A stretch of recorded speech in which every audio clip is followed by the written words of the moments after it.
Start ചെയ്യാം. അപ്പോൾ നമ്മുടെ 3 month discussion series on philosophy of science തഫ്സലിയ സാഹിബിന്റെ കീഴിൽ നടക്കുന്ന ഈ ഒരു രണ്ടാമത്തെ സെഷനിലേക്ക് ഏവർക്കും സ്വാഗതം. CSR കേരള ആഭിമുഖ്യത്തിൽ നടത്തുന്ന ഇസ്ലാം ആൻഡ് സയൻസ് എന്ന ഒരു ഗ്രൂപ്പിന്റെ ആഭിമുഖ്യത്തിൽ നടത്തുന്ന പ്രോഗ്രാമാണ്. സോ നിങ്ങൾക്ക് ഇന്ന് പ്രോഗ്രാമിൽ പങ്കെടുക്കാൻ രജിസ്ട്രേഷൻ ഓപ്പൺ ആണ്. അപ്പോൾ അടുത്ത സെഷൻ മുതൽ രജിസ്റ്റർ ചെയ്തവർക്ക് മാത്രമായിരിക്കും നമ്മുടെ പ്രോഗ്രാം ലിങ്ക് പ്രൊവൈഡ് ചെയ്യുക. സോ ഇന്ന് പ്രോഗ്രാമിൽ ഈ ആരെങ്കിലൊക്കെ രജിസ്റ്റർ ചെയ്യാത്തവരുണ്ടെങ്കിൽ രജിസ്റ്റർ ചെയ്യുക. ഇൻഷാ അല്ലാഹ് അടുത്ത തഫ്സൽ സാഹിബിന് കൈമാറുന്നു. أعوذ بالله من الشيطان الرجيم بسم الله الرحمن الرحيم إن الله وملائكته يصلون على النبي يا أيها الذين آمنوا صلوا عليه وسلموا تسليما اللهم صل على سيدنا محمد وعلى آل سيدنا محمد وبارك وسلم عليه وسلم على جميع الأنبياء والمرسلين والحمد لله رب العالمين. السلام عليكم ورحمة الله. നമ്മൾ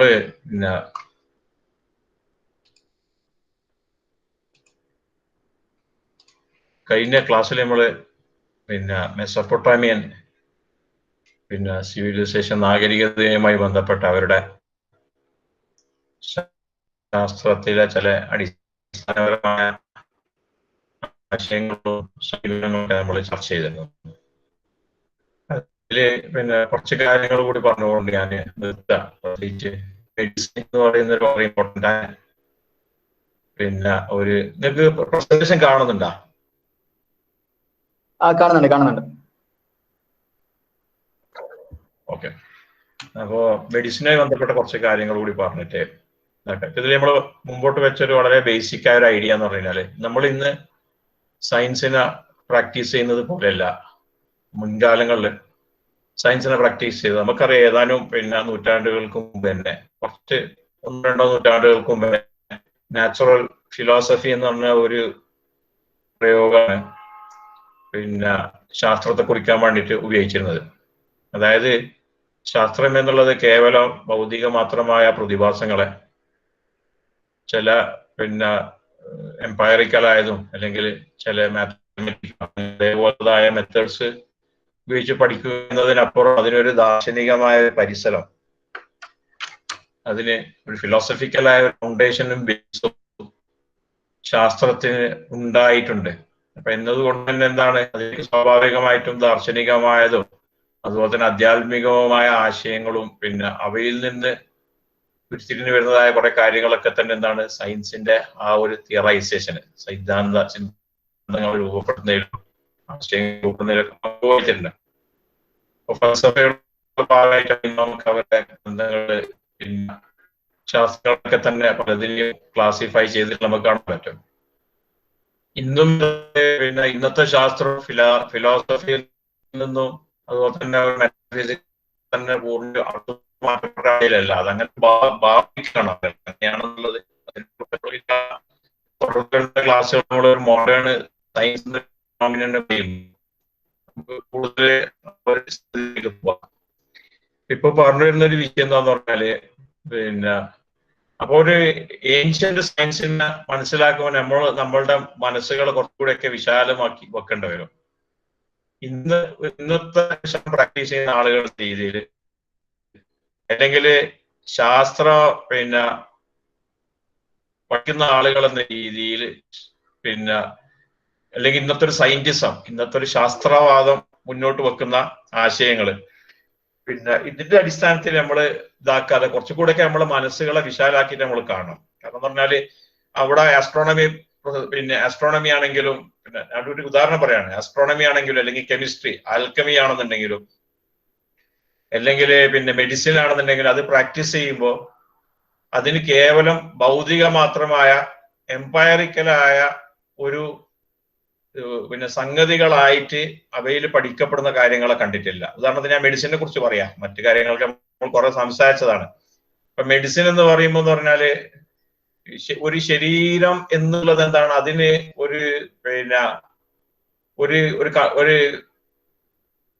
ഒരു കറസ്പോണ്ടൻസ് ഉണ്ട്.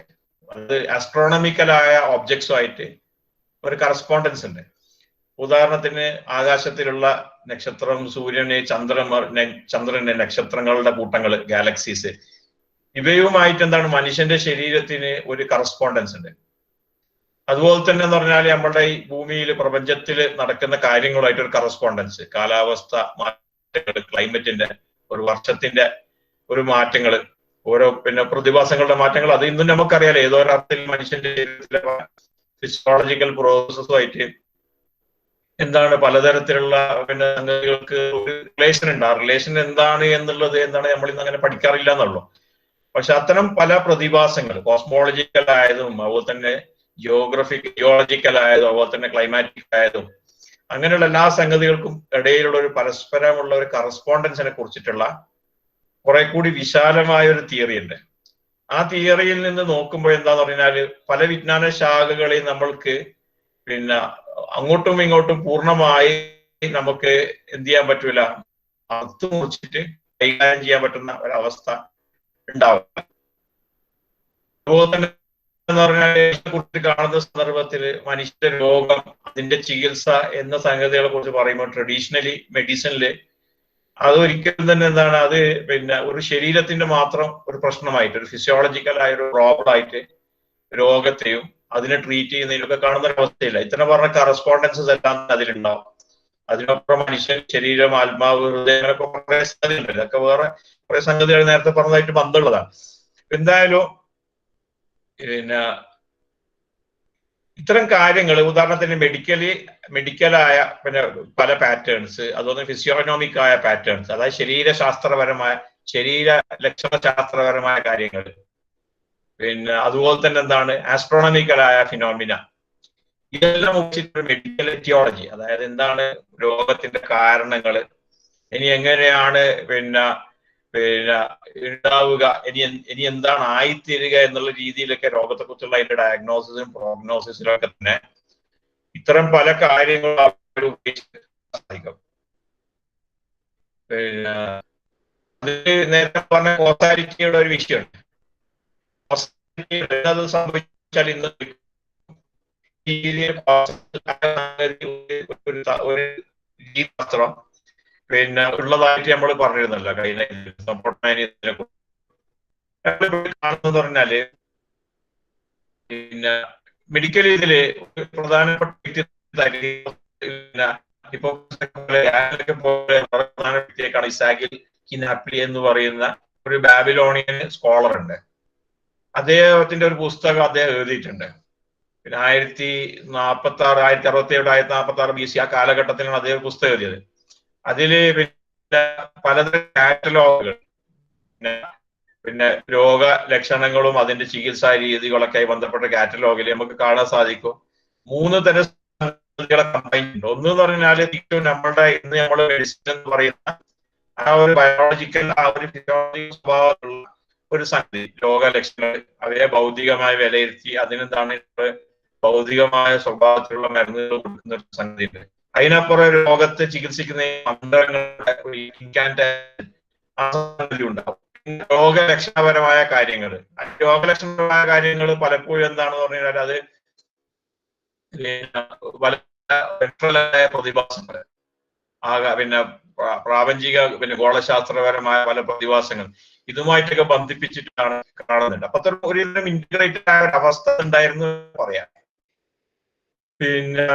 ചികിത്സകന്മാർ എന്താണ് മന്ത്രങ്ങളോട് ചികിത്സിക്കുന്ന ആളുകളാണ്. സൗണ്ടിനൊരു ഇഷ്യൂ ഉണ്ട്. നിങ്ങളെ മൈക്ക് ഇതൊന്ന് ഓഫ് ആക്കും, വീഡിയോ ഒന്ന് ഓഫ് ആക്കി കഴിഞ്ഞാൽ ചിലപ്പോൾ കുറച്ചും കൂടി ക്ലിയർ ആണെന്ന് തോന്നുന്നു. സൗണ്ട് പ്രോബ്ലം, നെറ്റ്വർക്ക് ഇഷ്യൂ ആണെന്ന് തോന്നുന്നു, ബ്രേക്കിംഗ് ആണെന്ന് തോന്നുന്നു. നെറ്റ്വർക്ക് ആണ്. വീഡിയോ ഓഫ് ആക്കല്ലേ? വീഡിയോ ഓഫ് ആക്കി. ഇപ്പൊ ക്ലിയർ ഉണ്ടോ?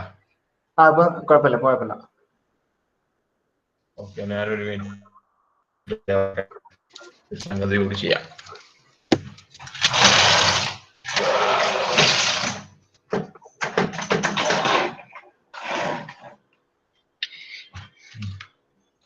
അപ്പം പറഞ്ഞതെന്ന് പറഞ്ഞാല് ഒരു വൈദ്യശാസ്ത്രത്തെ അങ്ങനത്തെ രീതിയിലാണ് കണ്ടത് എന്നൊരു സംഗതി ഞാൻ പറയാണ്. അപ്പൊ ഇത് പറഞ്ഞുകൊണ്ട് ഞാൻ ഈ ഒരു പ്രസന്റേഷൻ നിർത്താണ്. മെസൊപ്പൊട്ടാമിയയുടെ നമുക്കിനി അടുത്തത് നമ്മളുടെ ഒരു ഈജിപ്ഷ്യൻ ട്രഡീഷനിലേക്ക് നമുക്ക് പോയി നോക്കാം.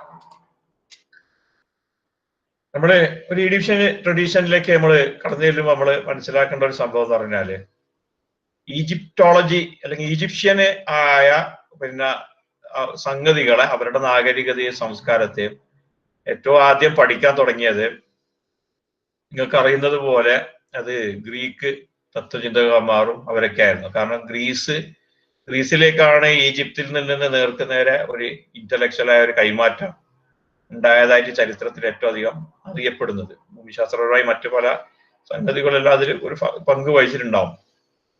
സിവിലൈസേഷനലായ ഒരു അങ്ങോട്ടും ഇങ്ങോട്ടുള്ള ഒരു കൊള്ളക്കൊടുക്കുകൾ ഏറ്റവും അധികം കാണുന്ന ഗ്രീക്ക് കാലത്തിലേക്കാണ് നമുക്ക് കാണാൻ സാധിക്കും. അതുകൊണ്ട് തന്നെ ഈജിപ്തിനെ കുറിച്ചിട്ടുള്ള ഇന്നും നടന്നുകൊണ്ടിരിക്കുന്ന ഈജിപ്തോളജിക്കലായ പഠനങ്ങളില് ഗ്രീക്ക് ആശയങ്ങൾക്ക് വളരെ പ്രധാനപ്പെട്ട ഒരു പങ്ക് അവയെ സ്വാധീനിക്കുന്നതിലുള്ളതായിട്ട് നമുക്ക് കാണാൻ സാധിക്കും. പക്ഷെ ഗ്രീക്കും ഈജിപ്തും തമ്മിലുള്ള ഒരു വ്യത്യാസം എന്താന്ന് പറഞ്ഞാല്, നമുക്ക് ഒരു ഗ്രീക്ക് കാലഘട്ടം തൊട്ടിട്ട് കാണാൻ പറ്റുന്നത് നമുക്ക് വളരെ എക്സ്പ്ലിസിറ്റ് ആയ ഒരു ഫിലോസഫി, ഒരു ദാർശനികത നമ്മൾക്ക് എന്ത് ചെയ്യാൻ പറ്റുന്നുണ്ട്. പിന്നെ ഒരു ഗ്രീക്ക് നാഗരികതയുടെ കാലം തൊട്ടിട്ട് ഇങ്ങോട്ട് നമുക്ക് കാണാൻ സാധിക്കുന്നുണ്ട്. ശാസ്ത്രവുമായി ബന്ധപ്പെട്ടപ്പോൾ ശാസ്ത്രീയമായ എന്ത് വിഷയങ്ങൾ പഠിക്കുമ്പോൾ എന്താണ് അതുമായി ബന്ധപ്പെട്ട് അവയെ ഫിലോസഫിക്കലി ഇന്റർപ്രറ്റ് ചെയ്യുന്ന, അതിന്റെ മെത്തേഡുകളെ കുറിച്ചിട്ട് ഫിലോസഫിക്കലി ചർച്ച ചെയ്യുന്ന ഒരു ദാർശനികത ഗ്രീക്ക് ഇതിനുണ്ട്. പക്ഷെ ഈജിപ്ഷ്യൻ കാലഘട്ടത്തിലാണെങ്കിലും ബാബിലോണിയൻ കാലഘട്ടത്തിലൊന്നും അങ്ങനത്തെ ഒരു ഫിലോസഫൈസേഷൻ നമുക്ക് അങ്ങനെ കാണാൻ പറ്റൂല. അതുപോലെ തന്നെ ഒരുതരം അമൂർത്തവൽക്കരണം, ഒരു ആബ്സ്ട്രാക്ഷൻ. ഫോർ എക്സാമ്പിള് പിന്നെ ജോമെട്രി ഗ്രീക്ക് കാലഘട്ടത്തിലും ഈജിപ്ഷ്യൻ കാലഘട്ടത്തിലും മെസൊപ്പൊട്ടാമിയൻ ട്രഡീഷനിലൊക്കെ തന്നെ നമ്മൾ ജോമെട്രി ഉപയോഗിക്കുന്ന കാണുമെങ്കിലും ഒരിക്കലും എന്താണ് നമുക്ക് അവിടെ അതിനെ ഒരു ആബ്സ്ട്രാക്റ്റ് ആയ രീതിയിൽ ജോമെട്രൈസ് ചെയ്യുന്ന ഒരു സ്വഭാവം നമുക്ക് കാണാൻ പറ്റൂല. പലപ്പോഴും ഒരു പ്രാക്ടിക്കലായ ആപ്ലിക്കേഷൻസിലൂടെ ജോമെട്രിയെ ഒരു കൈകാര്യം ചെയ്യുന്ന ഒരു സ്വഭാവം നമുക്ക് എന്ത് ചെയ്യാൻ പറ്റുന്നുണ്ട്, മറ്റ് മുൻ നാഗരികതകൾ കാണുന്നുണ്ട്. പക്ഷെ അവയെ എന്താണ് ഒരു ആബ്സ്ട്രാക്റ്റ് ആയ രീതിയിൽ തിയറൈസ് ചെയ്യുന്ന ഒരു രീതി നമ്മൾക്ക് കാണാൻ പറ്റുന്നത് ഒന്നുകൂടി ഗ്രീക്ക് ഇതിലാണ്. അപ്പൊ ഗ്രീക്ക് സംഗതികളില് നമ്മൾ മനസ്സിലാക്കേണ്ടത് എന്താന്ന് പറഞ്ഞാല്, ഗ്രീക്ക് ആളുകള് അവര് ഈജിപ്ഷ്യന് ശാസ്ത്രങ്ങളെ കുറിച്ചിട്ടും അവരുടെ വിജ്ഞാനങ്ങളെ കുറിച്ചൊക്കെ പറയുമ്പോൾ അവര് മുന്നോട്ട് വെച്ച ഒരു ആശയം എന്താന്ന് വെച്ചാല്, ഈ ഈജിപ്ഷ്യൻ സംഗതികൾക്ക് ഒരു ഇസോട്ടറിക്കായ ഒരു നിഗൂഢ ശാസ്ത്രപരമായ അല്ലെങ്കിൽ ഒരു ആധ്യാത്മികമായ എന്നൊക്കെ നമുക്ക് വേണം പറയാം. ഒരു എക്സോട്ടറിക്കും ഇസോട്ടറിക്കും എന്ന് പറഞ്ഞ ഒരു ക്ലാസ്. എക്സോട്ടറിക് എന്ന് പറഞ്ഞ ബാഹ്യമായ ആന്തരികമായ ഒരു ഗൂഢാർത്ഥപരമായ അല്ലെങ്കിൽ വേണം മെറ്റഫിസിക്കൽ എന്ന് പറയാം. അങ്ങനെ നമുക്ക് അങ്ങനെ ഉപയോഗിക്കാൻ പറ്റൂലെങ്കിൽ ഫോർ എക്സാമ്പിൾ ഇപ്പൊ നമുക്ക് അത് അങ്ങനെ ചെയ്യാം. അപ്പൊ ഒരു എസോട്ടറിക്കായ ഒരു ഡയമെൻഷൻ, ഒരു സീക്രട്ട് നോളജിന്റെ ഒരു ഡയമെൻഷന് ഈജിപ്ഷ്യൻ വിജ്ഞാന ശാഖകൾക്ക് ഉണ്ട് എന്ന രീതിയിൽ അതിനെ ഇന്റർപ്രറ്റ് ചെയ്തവരാണ് യഥാർത്ഥത്തിൽ ഗ്രീക്ക് ആളുകൾ. ഉദാഹരണത്തിന് അത് ഇവരുടെ ഈജിപ്ഷ്യൻസിന്റെ ഭാഷ, ആദ്യത്തെ ഭാഷ നമുക്കറിയാം ഹീറോഗ്ലിഫിക്സ് ആണല്ലോ. ഹീറോഗ്ലിഫിക്സ് തൊട്ട് തന്നെ അതിനെ ആ രീതിയിൽ ആണ് അവർ ഇന്റർപ്രറ്റ് ചെയ്തത്. ഉദാഹരണത്തിന് 5ാം സെഞ്ചുറി BC വന്നിരുന്ന, 5ാം സെഞ്ചുറി BC ആണോ അല്ലെങ്കിൽ BC അല്ലല്ല AD, ക്രിസ്ത്യൻ എറയിലായിരുന്നു, സോറി. 5ാം സെഞ്ചുറിയിൽ വന്നിരുന്ന ഒരു ക്രിസ്ത്യൻ എറയാണ്, കോമൺ എറ എന്ന് പറയുന്നതാണ്. അപ്പൊ ക്രിസ്തുവിന്റെ ഇതിന് ശേഷമുള്ളതാണ്. ഹൊറാപ്പോളോ എന്ന് പറയുന്ന ഒരു വ്യക്തിയുണ്ട്. അദ്ദേഹം ആദ്യം ഒരു ഈജിപ്ഷ്യൻ പ്രീസ്റ്റൊക്കെ ആയിരുന്നു. പിന്നെ ക്രിസ്ത്യാനികൾ അദ്ദേഹത്തെ ബലം പ്രയോഗിച്ചിട്ട് പീഡിപ്പിച്ചിട്ട് അയാളെ ക്രിസ്ത്യാനിയാക്കിയെന്നൊക്കെ പറയുന്നുണ്ട്. അല്ലാഹുവല നമുക്കറിയാം. അതേ യഥാർത്ഥത്തിൽ ഹീറോഗ്ലിഫിക്ക എന്ന് പറഞ്ഞ ഗ്രന്ഥം എഴുതിയിട്ടുണ്ട്. വളരെ ഇമ്പോർട്ടന്റ് ആയ ഗ്രന്ഥമാണ്. അതിന്റെ ട്രാൻസ്ലേഷൻ ഒക്കെ ഇംഗ്ലീഷിൽ അവൈലബിൾ ആയിട്ടുണ്ട്. അതിന്റെ ഒരു ചിത്രമാണ് ഞാൻ ഇപ്പോൾ കൊടുത്തിട്ടുള്ളത്, ഹൊറാപ്പോളീനീസിന്റെ ഹീറോഗ്ലിഫിക്ക എന്ന് പറഞ്ഞു. അപ്പൊ ആ ഒരു ഗ്രന്ഥത്തില് ഹീറോഗ്ലിഫ്സിനല്ലാതെ തന്നെ ഒരു സിംബോളിക് റീഡിങ് കൊടുത്തതായിട്ട് കാണാൻ പറ്റും. അതായത് നമ്മൾ ഇന്ന് ഒരു ഭാഷയില് ഒരു ഭാഷ എന്ന് പറയുമ്പോൾ നമ്മൾ അക്ഷരങ്ങൾ, വാക്കുകൾ എന്നത് ഒരു സിമ്പിളായിട്ട് നമുക്കിന്ന് പലപ്പോഴും അങ്ങനെ വരാറില്ല. പ്രത്യക്ഷമായ ഒരു അർത്ഥത്തിൽ ക്ലിയർ കട്ടായ രീതിയിൽ ഒരു പ്രത്യേക സാധനത്തിന്റെ പ്രതീകമായിട്ടല്ലല്ലോ വാക്കുകൾ നമുക്ക് ഉണ്ടാകുന്നത്. ഇത് പിന്നെ ഹീറോഗ്ലിഫിക് അതിലുള്ള എല്ലാ സിമ്പിൾസിനെയും എന്താണ് അതിന്റെ സിംബോളിക് ആയ ഒരു റീഡിങ് ആ ഒരു തലത്തെ വളരെയധികം പിന്നെ ഇതാക്കിയിട്ടാണ് അതിൽ പറഞ്ഞതായിട്ട് കാണാൻ പറ്റുന്നത്.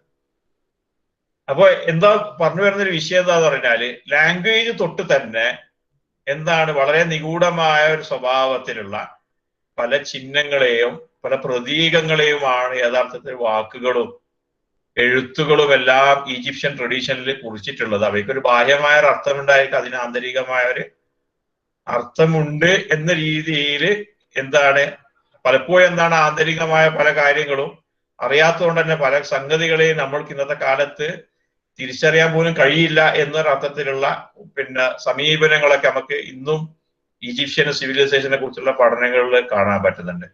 നമുക്ക് അതിലേക്ക് പോവാം. അതിനു മുമ്പ് ഒന്ന് രണ്ട് സംഗതികൾ പറയാം. കാരണം ഇതിന്റെ ഒരു ഫിലോസഫിക്കലായ ആസ്പെക്ട് നമുക്ക് ഫിലോസഫി എന്ന രീതിയിൽ എക്സ്പ്ലിസിറ്റ് ആയിട്ട് ഈജിപ്ഷ്യൻ നാഗരികതയുടെ ആളുകൾ ഫിലോസഫി എന്ന രീതിയിൽ അങ്ങനെ പറഞ്ഞതായിട്ട് കാണാൻ പറ്റൂല. പക്ഷെ അവരിൽ ഉണ്ടായിരുന്ന ചില ആശയങ്ങളെ ഒരു കുറെ നൂറ്റാണ്ടുകളായുള്ള ഈജിപ്തോളജിക്കലായ പഠനങ്ങളിൽ നിന്നുണ്ടായ ചില സംഗതികളെ കുറിച്ച് പറയാനേ പറ്റുള്ളൂ. അതിലൊരു ആശയമാണ് എന്ത് ഒരു മാഴത്ത് എന്നൊരു ആശയം യഥാർത്ഥത്തില് വളരെ ഫണ്ടമെന്റൽ ആയ ഒരു ആശയമായിട്ട് ഈജിപ്ഷ്യൻ ട്രഡീഷനിൽ കാണാൻ പറ്റുന്നുണ്ട്. അതിന്റെ അർത്ഥം എന്ന് പറഞ്ഞ ഒരു ക്രമം, അതുപോലെ തന്നെ ഒരു ജസ്റ്റിസ്, ഓർഡർ, അങ്ങനത്തെ ഒക്കെ ഒരു അർത്ഥമാണ് ആ മാഴത്ത് എന്ന് പറഞ്ഞൊരു വാക്കിനുള്ളത്. അതിന് അവരൊരു ദേവതയായിട്ടൊക്കെ തന്നെ ഇവിടെ കാണുന്നുണ്ട്. അതിനൊരു ദേവതയായിട്ടൊക്കെ തന്നെ അവര് അതിന് സിംബിളൈസ് ചെയ്തിട്ടുണ്ട്. പക്ഷെ എല്ലാത്തിലും എന്താണ് ഒരു ഓർഡർ ഉണ്ട്. മുമ്പൊരു കെയോസ്, ഒരു ഓർഡർ ഇല്ലായ്മ ഉണ്ടായിരുന്നു. ആ ഒരു ഓർഡർ ഇല്ലായ്മയിൽ നിന്ന് ഓർഡറിലേക്ക് കാര്യങ്ങൾ വന്നതിനെ കുറിച്ചൊരു ആശയം ഈജിപ്ഷ്യൻ വിജ്ഞാന ശാഖകളെല്ലാം വളരെ പ്രബലമായിട്ട് നിൽക്കുന്നതായിട്ട് നമുക്ക് കാണാൻ പറ്റും. അപ്പൊ അത് ആ ഒരു ഓർഡർ നിലവിലുണ്ട് പ്രപഞ്ചത്തില് എന്ന് അവര് മനസ്സിലാക്കിയിരുന്നു. അതുകൊണ്ടാണ് പ്രാപഞ്ചികമായ ഗോളങ്ങൾ എല്ലാ ഹെവൻലി സ്ഫിയേഴ്സ് അവയുടെ കറക്കങ്ങള്, അതുപോലെ തന്നെ നൈല് നദി അവരെ സംബന്ധിച്ചുള്ള വളരെ പ്രധാനപ്പെട്ട ഒരു സംഗതിയായിരുന്നു. അവരുടെ സംസ്കാരത്തെയും അവരുടെ സാമ്പത്തികമായ എല്ലാ വ്യവഹാരങ്ങളെയും നിർണ്ണയിക്കുന്നതിൽ വലിയ പങ്കുവഹിച്ചൊരു സംഗതിയാണ് നൈല് നദിയുടേതായ ഫ്ലഡിങ്. ഇത്തരം കാര്യങ്ങളിലെല്ലാം തന്നെ എന്താണ് ഒരു ക്രമം അവർ കണ്ടെത്തിയിരുന്നു. ഈ ക്രമങ്ങൾ കണ്ടെത്താനുള്ള സൂക്ഷ്മമായ നിരീക്ഷണങ്ങളും പഠനങ്ങളൊക്കെ അവർ നടത്തുകയും ആ ക്രമങ്ങളുടെ അടിസ്ഥാനത്തിൽ തങ്ങളുടെ ജീവിതത്തിൽ എല്ലാ കാര്യങ്ങളെയും അവര് രൂപപ്പെടുത്താൻ ശ്രമിച്ചിരുന്നു. എത്രത്തോളം എന്ന് പറഞ്ഞാൽ നക്ഷത്രങ്ങളുടെ ചലനങ്ങളെ കുറിച്ച് അതിസൂക്ഷ്മമായ നിരീക്ഷണങ്ങൾ ഉണ്ടായിരുന്നു. ആ നിരീക്ഷണങ്ങളിൽ നിന്നാണ് രാത്രിയിലുള്ള ഓരോ മണിക്കൂറുകളെ പോലും നിർണ്ണയിക്കല്, വർഷത്തിന്റെ ആരംഭം പോലും എന്താണ് നക്ഷത്രങ്ങളുടെ ചലനത്തിന്റെ അടിസ്ഥാനത്തിൽ നിർണ്ണയിക്കുക. അതുപോലെ പല സംഗതികളും, അതുപോലെ തന്നെ ജീവിതത്തിലെ സാമ്പത്തികമായ പല വ്യവഹാരങ്ങൾ, കൃഷി, ഇതുപോലത്തെ സംഗതികൾ, ഇതിലെല്ലാം തന്നെ നക്ഷത്രങ്ങളുടെ ചലനങ്ങൾ, അതുപോലെ തന്നെ എന്താണ് ഭൂമിശാസ്ത്രപരമായ, അതുപോലെ തന്നെ ക്ലൈമാറ്റിക് ആയ പല പ്രതിഭാസങ്ങളുടെയും പാറ്റേൺസിനെ അവരെന്താണ് വളരെ നന്നായിട്ട് ഉപയോഗിച്ചിരുന്നത്. പലപ്പോഴും ഇതിന് പലതും നമ്മൾക്ക് ഇന്ന് അറിയാത്ത സംഗതികളിൽ വേറെ പലതും എന്താണ് നമ്മളുടെ ശാസ്ത്രങ്ങളിലൊക്കെ പിൽക്കാലത്തില് അപ്പൊ അതെല്ലാം എസ്റ്റിമേറ്റഡ് ആയിട്ടുണ്ട്. പിന്നെ ഉള്ള ഒരു സംഭവം എന്ന് പറഞ്ഞാല് വേറൊരു ആശയം എന്ന് പറഞ്ഞാൽ ഒരു സെപ്റ്റെപ്പി എന്ന് പറഞ്ഞൊരു ആശയം. അത് ഇന്നും അത് ആദ്യത്തെ സമയം, ആദ്യത്തെ സന്ദർഭം എന്നൊക്കെയാണ് അതിനെ ഒരു ഇംഗ്ലീഷിൽ ട്രാൻസ്ലേറ്റ് ചെയ്യാൻ പറ്റാറുള്ളത്. അതായത് ആദ്യത്തെ ഒരു ഉത്ഭവ സന്ദർഭം ഉണ്ടായിരുന്നു. ആ ഒരു ഉത്ഭവ സന്ദർഭത്തിന് ശേഷം എന്താണ് വീണ്ടും നിരന്തരം പുതുതായിട്ട് സൃഷ്ടിക്കപ്പെടുന്ന ഒരു അവസ്ഥയാണ് പ്രപഞ്ചത്തിന് എന്ന രീതിയിൽ. അതായത് ആദ്യത്തെ ഒരു സംഗതിക്ക് ശേഷം ഉണ്ടായ വീണ്ടും ഉണ്ടായ പല പുനഃസൃഷ്ടിപ്പുകൾ, അതിനെക്കുറിച്ചൊരു ആശയം നമുക്ക് എന്താണ് ഈജിപ്ഷ്യന് ഇതിന്റെ പ്രപഞ്ചത്തിന്റെ ഉത്ഭവത്തെ കുറിച്ച് പറഞ്ഞു കാണാൻ പറ്റും. അപ്പൊ ആദ്യത്തെ ആ സെപ്റ്റെപ്പി എന്നുള്ള സന്ദർഭത്തിലാണ് എന്ത് ചെയ്യുന്നത്, ആകാശവും ഭൂമിയൊക്കെ തമ്മിലുള്ള ഒരു സെപ്പറേഷൻ ഉണ്ട്. അപ്പൊ സൂറത്തുൽ അംബിയായിലൊക്കെ നമുക്ക് കാണാൻ പറ്റും യഥാർത്ഥത്തിൽ ആകാശങ്ങളും ഭൂമികളും ഒന്നായിരുന്നു, പിന്നെ അവ വേർപിരിക്കപ്പെട്ടു എന്നൊക്കെ പറയുന്നുണ്ടല്ലോ. അതിനെക്കുറിച്ച് ഒരു ആശയമൊക്കെ അവർ പറയുന്നതായിട്ട് നമുക്ക് കാണാൻ പറ്റുന്നുണ്ട്. പിന്നെ നമ്മൾ അവരുടെ ഒരു സയന്റിഫിക് ട്രഡീഷനെ കുറിച്ച് പഠിക്കുമ്പോൾ ആദ്യം നമ്മൾ മനസ്സിലാക്കേണ്ട ഒരു സംഗതി എന്ന് പറഞ്ഞാൽ അവരുടെ ഹീറോഗ്ലിഫിക്സ് എന്ന് പറയുന്ന ഒരു റൈറ്റിംഗ് സിസ്റ്റമാണ്. ഈ ഹീറോഗ്ലിഫിക്സിനെ കുറിച്ചിട്ട് പഠിച്ച ആളുകൾ പറയുന്നത് അത് ലോകത്ത് ഇന്ന് നിലവിലുള്ള ഒട്ടുമിക്ക എഴുത്ത് രീതികളുണ്ട്. എഴുത്തിന്റെ രീതികൾ, അത് അറബി ഭാഷയാണെങ്കിലും അതുപോലെ തന്നെ എന്താണ് ഹിബ്രു ആണെന്നുണ്ടെങ്കിലും അതുപോലെ തന്നെ ലാറ്റിൻ ആണെന്നുണ്ടെങ്കിൽ അങ്ങനെ ഏത് സംഗതി ആണെങ്കിലും അതിനെല്ലാം തന്നെ ഒരു ആൻസെസ്ട്രൽ ആയ ഒരു പ്രപിതാമഹത്വം അവകാശപ്പെടാൻ പറ്റുന്ന ഒരു സ്ക്രിപ്റ്റാണ് ഹീറോഗ്ലിഫിക്സ്. പലപ്പോഴും അത് അറബിയൊക്കെ എഴുതുന്ന പോലെ വലത്തു നിന്ന് ഇടത്തോട്ടേക്കായിരുന്നു അത് എഴുതിയിട്ടുണ്ടായിരുന്നു. ഈ ഹീറോഗ്ലിഫിക് എന്ന വാക്കിന് അർത്ഥം എന്ന് പറഞ്ഞാൽ, അതിന്റെ അർത്ഥം എന്ന് പറഞ്ഞാൽ സീക്രട്ട് കാവിങ് അല്ലെങ്കിൽ സീക്രട്ട് എൻഗ്രേവിംഗ് എന്നൊക്കെയാണ്. പാവനമായ ഒരു എഴുത്തിന്റെ അല്ലെങ്കിൽ എന്താണ് ഉല്ലേഖനത്തിന്റെ ഒരു രീതി എന്നുള്ള. അപ്പൊ അതിനൊരു സീക്രട്നെസ് എന്താണ്, അതിനൊരു സീക്രട്നെസ് എന്താണ് പിന്നെ കൽപ്പിക്കപ്പെട്ടിരുന്നത് എഴുത്തിന്. അത് നമ്മൾ ഈ ഒരു ആശയം കഴിഞ്ഞ ക്ലാസ്സിൽ നമ്മൾ ചർച്ച ചെയ്തതാണ്. ലാംഗ്വേജിന്റെ എഴുത്തിന്റെ ഉത്ഭവത്തെ കുറിച്ച് അതിനൊരു സീക്രട്നെസ്. അങ്ങനെ ലാംഗ്വേജിലുള്ള വിജ്ഞാനങ്ങളുടെ ഉത്ഭവത്തിന് എന്താണ് വിജ്ഞാനങ്ങൾ, അതിനെക്കുറിച്ചൊരു സീക്രട്നെസിനെ കുറിച്ചൊരു ആശയം നമ്മുടെ മെസപ്പൊട്ടാമിയൻ ഇതിനെ കുറിച്ച് പറയുമ്പോൾ അതിൽ പറഞ്ഞിട്ടുണ്ടായിരുന്നു. ഇത് സുമേരിയൻ ക്യൂണിഫോമിന് ശേഷം ഉണ്ടായതാണെന്നും എല്ലാം അതിനു മുമ്പേ ഉണ്ടായതായെന്നൊക്കെ തന്നെ അതിനെ കുറിച്ചിട്ട് പറയുന്നുണ്ട്. എന്തായാലും അതിന്റെ ഉത്ഭവത്തെ കുറിച്ച് പല ആശയങ്ങൾ ഉണ്ടെങ്കിലും അതൊന്നും ആർക്കും കൃത്യമായിട്ട് അതിനെ പറ്റി പറയാൻ പറ്റൂല. നമ്മുടെ ഇസ്ലാമിന്റെ ചരിത്രത്തിൽ നോക്കുകയാണെങ്കിൽ വളരെ ഇൻട്രസ്റ്റിംഗ്, പല ആളുകളും ഈ ഹീറോഗ്ലിഫിക്സ് അതിനെ ഡീകോഡ് ചെയ്യാൻ വേണ്ടി, ഡെസിഫർ ചെയ്യാൻ വേണ്ടി ശ്രമിച്ചിട്ടുണ്ട്. നമ്മുടെ 9-ാം നൂറ്റാണ്ടിൽ ദുന്നൂനുൽ മിസ്രി എന്ന് പറയുന്ന വളരെ പ്രഗത്ഭനായ സൂഫി വര്യനുണ്ട്. അദ്ദേഹം എന്താണ് ഇതിനെ പിന്നെ ഡിസിഫർ ചെയ്യാൻ വേണ്ടി ശ്രമിച്ചത്. ഇബ്നു വഹ്ശിയ എന്ന് പറഞ്ഞ മറ്റൊരു പണ്ഡിതനും ശ്രമിച്ചതായിട്ടൊക്കെ ഇസ്ലാമിന്റെ ട്രഡീഷനിൽ എന്താണ് ഹീറോഗ്ലിഫിക്സിനെ ഡെസിഫർ ചെയ്യാനുള്ള ശ്രമങ്ങൾ കുറെ നടന്നതായിട്ട് നമുക്ക് കാണാൻ പറ്റുന്നുണ്ട്. എന്തായാലും ഇത് പിന്നെ അതിൽ നിന്ന് 2 തരത്തിലുള്ള ഒരു ഭാഷകള് ഹീറോഗ്ലിഫിക്സിൽ നിന്ന് ഉണ്ടായി തീർന്നു ഈജിപ്ഷ്യൻ ട്രഡീഷനിൽ എന്നാണ് പറയുന്നത്. ഒന്നൊരു ഹൈറാറ്റിക് ആയതും ഒന്ന് ഡിമോട്ടിക് ആയ ലാംഗ്വേജസ് എന്ന് പറയുന്നത്. കാരണം ഇതൊക്കെ വെറുതെ പറയില്ലേ, ഇതിൻ്റെതായ കുറെ പിന്നെ തെളിവുകൾ രേഖകളൊക്കെ തന്നെ ഈജിപ്തിൽ നിന്ന് കിട്ടിയ പാപ്പിറസ് ഒക്കെ ഉണ്ടല്ലോ. ആ ഒരു പിന്നെ പാപ്പിറസ്, ആ ഒരു കടലാസ് പോലത്തെ സാധനത്തിൽ അവർ എഴുതിയിരുന്ന കാര്യങ്ങളിൽ നമ്മൾക്ക് യഥാർത്ഥത്തിൽ ഈ 2 ഭാഷകൾ തമ്മിലുള്ള വ്യത്യാസങ്ങളൊക്കെ കാണാൻ സാധിക്കുന്നുണ്ട്.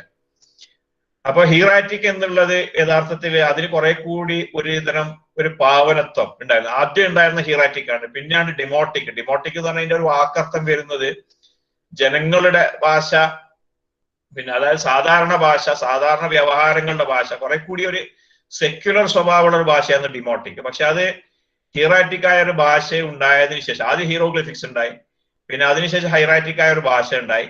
ഹൈറാറ്റിക് ആയതിനു ശേഷം എത്രയോ 1000 കൊല്ലങ്ങൾ കഴിഞ്ഞിട്ടാണ് ഡെമോട്ടിക് ആയ ഒരു ലാംഗ്വേജിന്റെ ഡെവലപ്മെന്റ് ഉണ്ടാവുന്നത് എന്ന് പറയുന്നുണ്ട്. എന്തായാലും പിന്നെ റെനെ ഗ്വെനോണും ഈ വിഷയങ്ങളുമായി ബന്ധപ്പെട്ട് പഠനം നടത്തിയിരുന്നു. അദ്ദേഹത്തിന്റെ സിംബിൾസ് ഓഫ് ദ സീക്രട്ട് സയൻസ് എന്ന പുസ്തകത്തില് അദ്ദേഹം ഈ ഹൈറാറ്റിക് ആയ ലാംഗ്വേജ്, അതായത് അതൊരു സീക്രട്ട് എന്ന് പറയുന്ന ഒരു ലാംഗ്വേജ്, അതിനെക്കുറിച്ച് അദ്ദേഹം പറയുന്ന പറഞ്ഞാല് അത് പിന്നെ ഒരു പ്രിമോർഡിയൽ ലാംഗ്വേജ്. ഉദാഹരണം ഇസ്ലാമിന്റെ ട്രഡീഷനിലൊക്കെ ലുഗ സുറിയാനി എന്നൊക്കെ പറയും. സുറിയാനി ഭാഷ നമ്മളതിന് പറയാറുണ്ടെങ്കിലും അത് അതിനപ്പുറമുള്ള ഒരു ഹിസ്റ്റോറിക്കൽ, ട്രാൻസ് ഹിസ്റ്റോറിക്കൽ ആയ ഒരു കൊനോട്ടേഷൻ. ലുഗ സുറിയാനി അത് സ്വർഗത്തിലെ ഭാഷയാണെന്നും ഏറ്റവും ആദ്യം ഉണ്ടായിരുന്ന പ്രിമോർഡിയൽ ആയ ഒരു ലാംഗ്വേജ് ആണെന്നൊക്കെ അതിനെക്കുറിച്ച് പറയുന്നുണ്ട്. പക്ഷെ നമ്മൾ മതപാരമ്പര്യങ്ങൾ നോക്കിക്കഴിഞ്ഞാല് അവരെല്ലാം തന്നെ എന്താണ് സ്വർഗത്തിലെ ആളുകളുടെ ഭാഷയായിട്ടും പിന്നെ ഏറ്റവും സീക്രട്ട് ആയ ഭാഷയായിട്ടും എന്താണ് ജൂതന്മാർ ഹിബ്രു ഭാഷയെ കാണുന്നത്, മുസ്ലിമുകൾ അറബി ഭാഷയെ കാണുന്നത്. അതുപോലെ തന്നെ ഇന്ത്യൻ പാരമ്പര്യത്തിലാണ് സംസ്കൃത ഭാഷയ്ക്ക് അങ്ങനത്തെ ഒരു പ്രത്യേകത കൽപ്പിച്ച് നൽകുന്നത്. അങ്ങനെ പല ഭാഷകൾക്കും കൊടുക്കുന്ന കാണാൻ പറ്റും. അപ്പൊ ഇത്തരം ഭാഷകളൊക്കെ നമുക്ക് അതിനൊരു ഹൈറാറ്റിക് ലാംഗ്വേജസ് എന്ന് വേണമെന്ന് നമുക്ക് വിളിക്കാൻ പറ്റും. കാരണം എന്ന് പറഞ്ഞാൽ അവയ്ക്ക് ഒരു സീക്രട്നെസ് ഉണ്ടായിരുന്നു.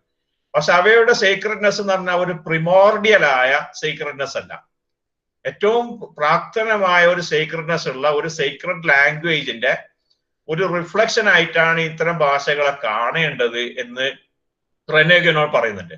അദ്ദേഹം അങ്ങനെ പറയുന്നതിന്റെ പിന്നിലുള്ള ഒരു കാരണം എന്താന്ന് പറഞ്ഞാല് ഇത് റിഫ്ലക്ഷൻ ആണ്, reflection of A primordial language ആയിട്ട്. അപ്പൊ ഇബ്നു അറബി, ഷെയ്ഖ് ഇബ്നു അറബി ഒക്കെ ആ ഒരു സമയത്ത് അങ്ങനെ കുറിച്ച് പറഞ്ഞില്ല, ഇസ്ലാമുൽ ഖൗമിനെ കുറിച്ച്. ഇത് പറയുന്നതിന്റെ ഒരു സംഭവം എന്താന്ന് പറഞ്ഞു കഴിഞ്ഞാല് ആ ഒരു യഥാർത്ഥത്തില് അൾട്ടിമേറ്റ് റിയാലിറ്റിയെ കുറിച്ചുള്ള ആശയങ്ങളാണ്. പിന്നെ അൾട്ടിമേറ്റ് റിയാലിറ്റി ആണ് യഥാർത്ഥത്തില് ഇപ്പൊ നമ്മൾ മെറ്റാഫിസിക്കലായ ഒരു കാഴ്ചപ്പാട് നോക്കുകയാണെങ്കിൽ, മെറ്റാഫിസിക്സിന്റെ ആളാണല്ലോ റെനെ ഗ്വെനോൺ, മെറ്റാഫിസിക്കലായ ഒരു കാഴ്ചപ്പാട് നോക്കുകയാണ് അൾട്ടിമേറ്റ് റിയാലിറ്റി ആരാണ്? അള്ളാഹു ആണ്. ഒരു ദൈവമാണ് അൾട്ടിമേറ്റ് റിയാലിറ്റി. ആ റിയാലിറ്റിയുടെ വ്യത്യസ്തങ്ങളായ കാര്യങ്ങളാണ് എന്ത് ചെയ്തത് ഈ എല്ലാ പ്രതിഭാസങ്ങളിലൂടെയും റിഫ്ലക്റ്റഡ് ആയിട്ടുള്ളത്.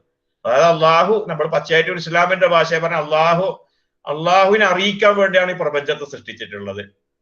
അപ്പൊ ആ ഒരു ഡിവൈൻ റിയാലിറ്റീസ് പിന്നെ യഥാർത്ഥത്തിൽ അത് ഉൾക്കൊണ്ടിട്ടുള്ളത് ആ ഒരു ശരിക്കും ഡിവൈൻ റിയാലിറ്റീസ് അൺസ്പോക്കൺ ആയ ഒരു പ്രിമോർഡിയൽ ലാംഗ്വേജിലുള്ളത്. അപ്പൊ ആ സംഗതികൾ ആ രീതിയിൽ റിഫ്ലക്റ്റഡ് ആയ ചില സീക്രട്ട് ലാംഗ്വേജസ് ഉണ്ട്. ആ സീക്രട്ട് ലാംഗ്വേജസിൽ മാത്രമേ അവ ഉൾക്കൊണ്ടതായ വളരെ ഡീപ്പറായ റിയാലിറ്റീസിനെ റെപ്രസെന്റ് ചെയ്യാൻ സാധിക്കുകയുള്ളൂ എന്ന രീതിയിലാണ് അവർ ഹൈറാറ്റിക് ലാംഗ്വേജസിനെ കുറിച്ചിട്ട് ഉള്ള ഒരു ആശയം പിന്നെ മെറ്റഫിസിക്കലായി ചിന്തിക്കുന്ന ആളുകളൊക്കെ മുന്നോട്ട് വെച്ചിട്ടുള്ളത്. എന്ന് വെച്ചാൽ നമ്മൾ ഇന്നത്തെ കാലത്ത് ചിന്തിച്ച് കഴിഞ്ഞപ്പോൾ നമുക്ക് ഇന്നുള്ള കുറെ ലാംഗ്വേജസ് ഉണ്ട്. ഇതൊക്കെ ചരിത്രപരമായി പിന്നീടുണ്ടായ പിന്നെ ഡെമോട്ടിക്കോ അല്ലെങ്കിൽ എന്താണ് ഡെമോട്ടിക്കനായ ലാംഗ്വേജസ് ശേഷം ഉണ്ടായ കുറെ സെക്യുലർ ആയ കുറെ ഭാഷകളാണ്. ഈ ഭാഷകൾക്ക് എന്താണ് വളരെ ആധ്യാത്മികമായ തത്വങ്ങൾ, വളരെ പിന്നെ ആഴമേറിയ ഗൂഢ സ്വഭാവമുള്ള പല തത്വങ്ങളെയും ഉൾക്കൊള്ളാൻ ഇന്നത്തെ ഭാഷകൾക്ക് ഇത്തരം പ്രൊഫൈൻ ലാംഗ്വേജസിന് സാധിക്കുകയില്ല. പക്ഷെ അത്തരം തത്വങ്ങൾ എന്താണ് കൂടുതൽ ഉൾക്കൊള്ളാൻ നമുക്ക് പിന്നെ എന്താണ് അറബി, സംസ്കൃതം പോലെയുള്ള ഒരു സീക്രട്ട് ലാംഗ്വേജസ് സാധിക്കും. കാരണം നമുക്കറിയാലോ ഖുറാനിൽ പറഞ്ഞതായ മുഴുവൻ ആശയങ്ങളെയും അർത്ഥങ്ങളെയും അറബി ഭാഷക്ക് മാത്രമേ ഉൾക്കൊള്ളാൻ പറ്റുള്ളൂ. നമുക്ക് അതിനെ പല അർത്ഥത്തിൽ എന്താണ് മലയാളത്തിലേക്കും ഇംഗ്ലീഷിലൊക്കെ ട്രാൻസ്ലേറ്റ് ചെയ്യാൻ പറ്റുമെങ്കിലും ഖുർആനൻ അറബിയൻ അല്ലക്കും താക്കിലും, അറബിയായ ഖുർആന് നിങ്ങൾ അക്കൽ ഉപയോഗിച്ച് ചിന്തിക്കാൻ വേണ്ടി എന്നാണല്ലോ ഖുർആനെ കുറിച്ച് പറഞ്ഞിട്ടുള്ളത്. അപ്പൊ എന്താണ് ലാംഗ്വേജുകൾക്കിടയിലുള്ള ഒരു ഹൈറാർക്കി ഉണ്ട്. അതിൽ വളരെ പ്രിമോറിയൽ ആയ ലാംഗ്വേജ്, ഇപ്പൊ ഇവിടെ നമ്മൾ നോക്കിക്കാൻ ഹീറോഗ്ലിഫിക്സ് ഉണ്ട്, അതിൽ നിന്ന് ഹൈറാറ്റിക് ആയ ഒരു പിന്നെ ഈജിപ്ഷ്യൻ ലാംഗ്വേജ് ഉണ്ടാണ്ട്, പിന്നെ അതിൽ നിന്ന് ഡിമോട്ടിക് ആയ ഒരു ലാംഗ്വേജ് ഉണ്ടാണ്ട്, പിന്നെ അതിനുശേഷം കോപ്റ്റിക് ആയ ഒരു ലാംഗ്വേജ് ഉണ്ടാണ്ട്. ഇങ്ങനെ ലാംഗ്വേജിന്റെ ഒരു എവല്യൂഷൻ ഉണ്ട്. അപ്പൊ അതിന്റെ ഏറ്റവും ഡീപ്പർ ലെവലില് ഒരു കുറെ കൂടി സീക്രട്ട് ആയ ഒരു സ്വഭാവം ലാംഗ്വേജിനുണ്ട്. അപ്പൊ ആ ലാംഗ്വേജില് പിന്നെ ആ ഒരു ഹൈറാറ്റിക് ആയ ലാംഗ്വേജിന് അതിലുള്ള ആശയങ്ങള്, അതിൽ പറഞ്ഞിട്ടുള്ള തത്വങ്ങൾ അവയെ ശരിയായ രീതിയിൽ മനസ്സിലാക്കാൻ പറ്റാത്ത കാലത്തോളം ഈജിപ്ഷ്യൻ നാഗരികതയുടെ സയൻസിനെയും അവരുടെ വിജ്ഞാനങ്ങളെയും പൂർണ്ണമായി ഉൾക്കൊള്ളാൻ സാധിക്കുകയില്ല എന്ന ഒരു സംഗതിയുണ്ട്. ഇതിപ്പോ ഈജിപ്റ്റോളജിയിലും നമ്മൾ ഇന്ന് നോക്കിക്കഴിഞ്ഞാല് പല നിഗൂഢമായ പല സംഗതികളുണ്ട് ഈജിപ്ഷ്യൻ നാഗരികതയായിട്ട് ബന്ധപ്പെട്ട്. പലതും എന്താണ് പല സംഗതികളും ഡീകോഡൊക്കെ ചെയ്തിട്ടുണ്ട്, പലതും അതിന്റെ അർത്ഥങ്ങളൊന്നും അവർക്ക് മനസ്സിലാകാതുണ്ട്. പല ആശയങ്ങൾ എന്താണ് ആധുനികമായ അർത്ഥത്തിൽ ടെർമിനോളജികളിലേക്ക് നമുക്ക് ട്രാൻസ്ലേറ്റ് ചെയ്യാൻ പറ്റാത്ത ആശയങ്ങളുണ്ട്. അങ്ങനെ പല സംഭവങ്ങളുണ്ട്. അപ്പൊ ഇങ്ങനെ ഒരു സംഗതി ഉണ്ട് എന്ന് ഞാൻ പറയാണ്. അപ്പൊ ആദ്യം ഹൈറാറ്റിക് ആയ ലാംഗ്വേജ് ഉണ്ടായിരുന്നു. അപ്പൊ അതിന്റെ പിന്നെ ഒരു ടെക്സ്റ്റിന്റെ ഒരു സാമ്പിൾ ആണ് ഇവിടെ കൊടുത്തിട്ടുള്ളത്. പിന്നെ ഡെമോട്ടിക് ആയതിന്റെ ഒരു സാമ്പിൾ ഇവിടെ കൊടുത്തിട്ടുണ്ട്. അപ്പൊ ഹൈറാറ്റിക് ആയ ലാംഗ്വേജ് നോക്കിക്കഴിഞ്ഞാൽ അതിൽ അഡ്മിനിസ്ട്രേറ്റീവ് ആയ ഡോക്യുമെന്റ്സ് ഉണ്ട്, കണക്കുകൾ, അക്കൗണ്ടുകൾ, അതുപോലെ തന്നെ നിയമശാസ്ത്രപരമായ പിന്നെ സംഗതികളുടെ എഴുത്തുകളുണ്ട്, കത്തുകളുണ്ട്. അതുപോലെ തന്നെ റിലീജിയസ് ആയതും മാത്തമെറ്റിക്കൽ ആയതും മെഡിക്കലും ലിറ്റററി ആയതുമായ എല്ലാ സംഗതികളും ഹൈറാറ്റിക് ആയ ഒരു ലാംഗ്വേജിൽ എഴുതപ്പെട്ടതായിട്ട് നമുക്ക് കാണാൻ പറ്റും. അപ്പൊ ഞാൻ പറഞ്ഞതെന്ന് പറഞ്ഞു കഴിഞ്ഞാല് അങ്ങനെ അത് ശരിയാണെന്നുണ്ടെങ്കിൽ നമുക്ക് മനസ്സിലാക്കാൻ സാധിക്കുക ഈ പറഞ്ഞ എല്ലാ വിജ്ഞാന ശാഖകൾക്കും അതിന്റെ ആദ്യഘട്ടങ്ങളിൽ ചില സീക്രട്ട് ഡയമെൻഷൻസ് ഉണ്ടാവും. ആ ഒരു ലാംഗ്വേജ് നഷ്ടപ്പെട്ടതോടുകൂടി എന്താണ് അവ എന്താണെന്ന് പൂർണ്ണമായി അറിയുന്ന ഒരു സംഗതി പിൽക്കാലത്ത് ഉണ്ടാവില്ല. അങ്ങനത്തെ ഒരു എവല്യൂഷന് ചരിത്രത്തിൽ ഉണ്ടായേക്കാം. എന്തായാലും പിന്നീട് വന്ന ഡെമോട്ടിക് ആയ സാധനം കുറെ കൂടി സെക്യുലർ ആയി യൂസ് ഉണ്ടായിരുന്നു എന്നൊക്കെ പറയുന്നത് കാണുന്നുണ്ട്. പിന്നെ നമ്മൾ അടുത്ത ഒരു പ്രതിഭാസം നമ്മൾ പരിശോധിക്കാൻ നമുക്ക് പറ്റുന്ന ഒരു സംഭവം പിന്നെ ഇതാണ് ഈജിപ്ഷ്യൻ മാത്തമെറ്റിക്സ് ആണ്. ഈജിപ്ഷ്യൻ മാത്തമെറ്റിക്സ് എന്ന് പറഞ്ഞാൽ അത് നമ്പർ സിസ്റ്റത്തിൽ, ഉദാഹരണത്തിന് ഈജിപ്ഷ്യൻ ഫ്രാക്ഷൻസ് എന്ന് പറഞ്ഞൊരു സാധനം ഇന്നും നമ്പർ തിയറിയിൽ, പിന്നെ മാത്തമെറ്റിക്സ് പഠിക്കുന്ന ആൾക്കാരന് അവർക്കറിയാം നമ്പർ തിയറിയിൽ ഇന്നും പഠിക്കപ്പെടുന്ന ഒരു വളരെ ഇമ്പോർട്ടന്റ് ആയ ഒരു ടോപ്പിക് ആണ് ഇത് ഈജിപ്ഷ്യൻ ഫ്രാക്ഷൻസ് എന്ന് പറഞ്ഞാൽ. ഫ്രാക്ഷനുകൾ ഉണ്ടല്ലോ 1/2, 2/3, 4/5 എന്നൊക്കെ പറയുന്നത്, അതിന്റെ വളരെ ഡെവലപ്ഡ് ആയ ഒരു ഫ്രാക്ഷൻസ് വെച്ചിട്ടുള്ള ഒരു രീതി. പലപ്പോഴും എന്ന് പറഞ്ഞാല് അതിന് പല കാരണങ്ങളുണ്ടാകും. കാരണം ദിവസത്തിന്റെ പല അളവുകളെയും ഫ്രാക്ഷൻസിനെയും കാൽക്കുലേറ്റ് ചെയ്യാൻ വേണ്ടിയോ, അല്ലെങ്കിൽ ആളുകൾക്കിടയിൽ കാര്യങ്ങൾ ഓഹരി വെക്കുന്നതിൽ ഫ്രാക്ഷൻസിന് ഉപയോഗിക്കുന്നതിന്, അങ്ങനെ പല ആവശ്യങ്ങളും അതിനുണ്ടായേക്കും. ഒരു പ്രാക്ടിക്കലായ ആപ്ലിക്കേഷൻസ് ഉണ്ടാകും. പക്ഷെ വളരെ കോംപ്ലക്സ് ആയ ഒരു ഫ്രാക്ഷണൽ മാത്തമെറ്റിക്സിന്റെ സിസ്റ്റം ഈജിപ്തിൽ ഉണ്ടായിരുന്നു. ഈജിപ്ഷ്യൻ ഫ്രാക്ഷൻസ് എന്നാണ് ഇപ്പോഴും അതിനെ കുറിക്കുന്നത്. ഫിബൊനാസിയെ പോലെയുള്ള ഒരു 1000-900 കൊല്ലം മുമ്പ് ജീവിച്ച ഇറ്റലിയിൽ ജീവിച്ചിരുന്ന ഫിബൊനാസി സീക്വൻസിനെ കുറിച്ചൊക്കെ നമുക്ക് അറിയാം. ഫിബൊനാസിയാണ് മാത്തമെറ്റിക്സ്, ഇന്ത്യൻ മാത്തമെറ്റിക്സ് ഒക്കെ തന്നെ ട്രഡീഷണൽ മാത്തമെറ്റിക്സിൽ വെസ്റ്റേൺ സിവിലൈസേഷനിൽ പകർന്നു കൊടുക്കുന്നതിൽ വലിയൊരു പങ്കുവഹിച്ച ഒരാളാണ് ഫിബൊനാച്ചി. അപ്പൊ ഫിബൊനാച്ചിയുടെ ഇതിലൊക്കെ തന്നെ നമുക്ക് കാണാൻ സാധിക്കുന്നുണ്ട് ഈജിപ്ഷ്യൻ ഫ്രാക്ഷൻസിനെ ഉപയോഗിച്ചുകൊണ്ടുള്ള പല കണക്കുകളും കാര്യങ്ങളും. അതുപോലെ ഇസ്ലാമിന്റെ ട്രഡീഷനിലും ഈജിപ്ഷ്യൻ ഫ്രാക്ഷൻസ് ഉപയോഗിച്ച് കാണാൻ പറ്റും. ഭയങ്കര ഇൻട്രസ്റ്റിംഗ് ആയ ഒരു വിജ്ഞാന ശാഖയാണ് ഈജിപ്ഷ്യൻ ഫ്രാക്ഷൻസ് എന്ന് പറഞ്ഞാൽ. ഏതൊരു സംഗതിനെയും ഇപ്പൊ ഉദാഹരണത്തിന് ഒരു 7 സാധനങ്ങൾ 9 ആളുകൾക്കിടയിൽ തുല്യമായി വീതിക്കുക എന്ന ഒരു വിഷയമൊക്കെ ഉണ്ടാവും. അത്തരം കാര്യങ്ങളിലെല്ലാം തന്നെ ഈജിപ്ഷ്യൻ ഫ്രാക്ഷൻസ് ഉപയോഗിച്ചുള്ള മെത്തേഡ്സ് വളരെ ഇൻട്രസ്റ്റിംഗ് ആണ്. ഇന്നും നമ്പർ തിയറിയിൽ അതിനെക്കുറിച്ച് കുറെ ഇതൊക്കെ നടക്കുന്നുണ്ട്. പിന്നെ ഫിബൊനാച്ചി തന്നെയാണ് greedy algorithm. Mathematical algorithm, number തിയറിയിൽ ആൽഗോരിതംസ് ഒക്കെ പഠിക്കുന്ന ആൾക്കാർക്കറിയാം. ഗ്രീഡി ആൽഗോരിതം എന്ന് പറഞ്ഞ സംഗതി തന്നെ ഈജിപ്ഷ്യൻ ഫ്രാക്ഷൻസുമായിട്ട് ബന്ധപ്പെടുത്തിയിട്ട് പിന്നെ അദ്ദേഹം ഫിബോനാച്ചി രൂപപ്പെടുത്തിയ ഒരു സംഗതിയായെന്ന് കാണാൻ പറ്റും. എന്തായാലും വളരെ ഇൻട്രസ്റ്റിംഗ് ആയ ഒരു സംഗതിയാണ് ഈജിപ്ഷ്യൻ ഫ്രാക്ഷൻസ്. ഭയങ്കര വലിയൊരു ഇമ്പോർട്ടന്റ് ഡെവലപ്മെന്റ് ആണ്. ഭയങ്കരമായ പ്രാക്ടിക്കൽ ആപ്ലിക്കേഷൻ, കുറെ പ്രാക്ടിക്കൽ ആപ്ലിക്കേഷൻസ് ഉള്ള ഒരു സംഗതിയായിട്ടാണ് കാണാൻ പറ്റുക. രണ്ടാമത് നമുക്കൊരു ഈജിപ്ഷ്യൻ ട്രഡീഷനിൽ കാണാൻ പറ്റുന്ന ഒരു സാധനമാണ് പോൾ അഗെയിൻസ്റ്റ് വാൾ പ്രോബ്ലംസ്. ഇന്നും എന്താ ഇതിനെ കുറിച്ച് കുറെ റിസർച്ച് ഒക്കെ നടക്കുന്നുണ്ട്. അതായത് നമ്മൾ ഒരു വടിയെടുത്തിട്ട് ഒരു ചുമരിന് വേർട്ടിക്കലായ ഒരു ചുമരിലേക്ക് എന്താണ് ഒരു വടി നമ്മൾ ചാരി വെക്കുക. അപ്പൊ ചാരി വെക്കുമ്പോൾ നമുക്ക് റൈറ്റ് ആംഗിളിൽ ട്രയാംഗിൾ കിട്ടും. ഇതുമായി ബന്ധപ്പെട്ട കുറെ പ്രോബ്ലംസിനെ ചർച്ച ചെയ്യുന്നുണ്ട്. ഇതിന്റെ വളരെ ഇൻട്രസ്റ്റിംഗ് ആയ ഒരു സംഭവം എന്താണെന്നാണ് ഇതുമായി ബന്ധപ്പെട്ട് പറയാനുള്ളത്. നമുക്ക് പിന്നെ പൈത്തഗോറസ് തിയറി അറിയാം. എന്താണ് പിന്നെ ഹൈപ്പോട്ടനീസ് ബേസ് ഓൾട്ടിറ്റ്യൂഡ് വെച്ചിട്ട് hypotenuse square equal to base square plus altitude square എന്നൊക്കെ നമ്മൾ സ്കൂൾ കാലത്തൊക്കെ പഠിച്ചിട്ടുണ്ട്. അത് പൈത്തഗോറസിന്റെ തിയറാണ്. പൈത്തഗോറസിന് മുമ്പും പിന്നെ പൈത്തഗോറസ് ഇങ്ങനെ ഒരു തിയറി ആയിട്ട് അതൊരു ഗ്രീക്ക് ഇതൊക്കെ ആയിട്ട് അങ്ങനെ വരുന്നതിനും പിന്നെ അതിനു മുമ്പ് തന്നെ എന്താണ് നമുക്ക് ഈ പോൾ അഗെയിൻസ്റ്റ് വാൾ പ്രോബ്ലംസ് നമുക്ക് പലതും ഈജിപ്തിൽ നിന്ന് ലഭിച്ച മാത്തമെറ്റിക്കലായ പല പാപ്പിറസുകളിലും നമുക്ക് എന്ത് ചെയ്യാൻ പറ്റുന്നുണ്ട്. അവരുടെ പിന്നെ പഴയ പ്രതികൾ കയ്യെഴുത്ത് പിന്നെ അങ്ങനത്തെ എഴുതപ്പെട്ട രേഖകളിലൊക്കെ തന്നെ നമുക്ക് കാണാൻ സാധിക്കുന്നുണ്ട്. പക്ഷെ അവിടെ ഒന്നും തന്നെ പൈത്തഗോറസിന്റെ തിയറം ഉപയോഗിച്ചതായിട്ട് നമുക്ക് കാണാനും പറ്റുന്നില്ല. ഇതിൽ നിന്ന് നമുക്ക് മനസ്സിലാക്കാൻ സാധിക്കുന്നത് എന്താ പറഞ്ഞാല് പിൽക്കാലത്ത് പലപ്പോഴും നമ്മൾ കൃത്യമായ വേറെ പല രീതിയിൽ എഴുതിയതും രേഖപ്പെടുത്തിയതുമായ പല സിദ്ധാന്തങ്ങളും വേറെ ഏതോ ഒരർത്ഥത്തില് നമ്മൾക്ക് മനസ്സിലാകാത്തതായ ഒരു ഭാഷയിലോ അല്ലെങ്കിൽ രീതിയിലോ മെത്തേഡിലോ ഒക്കെ തന്നെ എന്താണ് മുൻകാല നാഗരികതകൾ അവ ഉപയോഗിച്ചിട്ടുണ്ടോ എന്ന ഒരു അന്വേഷണത്തിലേക്ക് വിരൽ ചൂണ്ടുന്ന ഒരു സംഗതിയാണിത്. ഞാനതാ പറഞ്ഞത്. അപ്പൊ നമ്മള് മുമ്പുള്ള സയൻസസിനെ നമുക്ക് പൂർണ്ണമായും അത് ആ രീതിയിൽ നമ്മുടെ ഇപ്പോഴത്തെ ഒരു ഭാഷയും രീതിശാസ്ത്രങ്ങളും വെച്ചിട്ട് നമുക്ക് അങ്ങനെ പഠിക്കാൻ പറ്റില്ല. കാരണം നമ്മളിപ്പോ ഈജിപ്ഷ്യൻ മാത്തമാറ്റിക്സിനെ കുറിച്ച് പഠിക്കുന്ന സന്ദർഭത്തില് അവയെ നമ്മൾ എന്താണ് ഓൾജിബ്രിക്കൽ ആയിട്ടാണ് നമ്മളിപ്പോ പഠിക്കുക, അല്ലെങ്കിൽ ജോമെട്രിക്കൽ ആയിട്ട്, അല്ലെങ്കിൽ ഒരു ആൽഗോരിതമിക് ആയിട്ട് ഒരു ആൽഗോരിതം ഉപയോഗിച്ച്. ഉദാഹരണം എത്രയോ പഠനങ്ങൾ ഈജിപ്ഷ്യൻ മാത്തമാറ്റിക്സിനെ കുറിച്ച് ഇപ്പൊ ഉണ്ട്. ഉദാഹരണത്തിന് ഒരു ആൽഗോരിതം, ഈജിപ്തുകാർ എങ്ങനെയാണ് പ്രോബ്ലംസ് സോൾവ് ചെയ്തത് മാത്തമാറ്റിക്സിൽ, അത് ആൽഗോരിതംസ് ഉപയോഗിച്ചിട്ടാണ് സോൾവ് ചെയ്യുക. ആൽഗോരിതം നമുക്കറിയാം, കമ്പ്യൂട്ടറിലൊക്കെ നമ്മൾ ആൽഗോരിതംസ് എഴുതാറുണ്ട്. അപ്പൊ പലതരത്തിൽ ആൽഗോരിതമിക് ആയ ടെക്നിക്കുകൾ ഉപയോഗിച്ചിട്ടാണ്, അല്ലെങ്കിൽ ജോമെട്രിക്കലി ആണ്, ഓൾജിബ്രിക് ആണ് നമ്മൾ പറയുന്നത്. പക്ഷെ ഈ ഓൾജിബ്ര, ജോമെട്രി, ആൽഗോരിതം എന്നൊക്കെ പറഞ്ഞത് പിൽക്കാലത്ത് നമ്മൾ ഡെവലപ്പ് ചെയ്ത സാധനങ്ങളാണ്. നമ്മൾ അവയുടേതായ ഒരു തിയററ്റിക്കൽ സ്ട്രക്ചേഴ്സിനെ നമ്മൾ എന്ത് ചെയ്യുന്ന പറഞ്ഞാല് പഴയ ശാസ്ത്രങ്ങളുടെ മുകളിൽ അടിച്ചേൽപ്പിച്ചിട്ട് അവയെ ഇതിലൂടെ ഇന്റർപ്രറ്റ് ചെയ്യാൻ വേണ്ടി ശ്രമിക്കാണ്.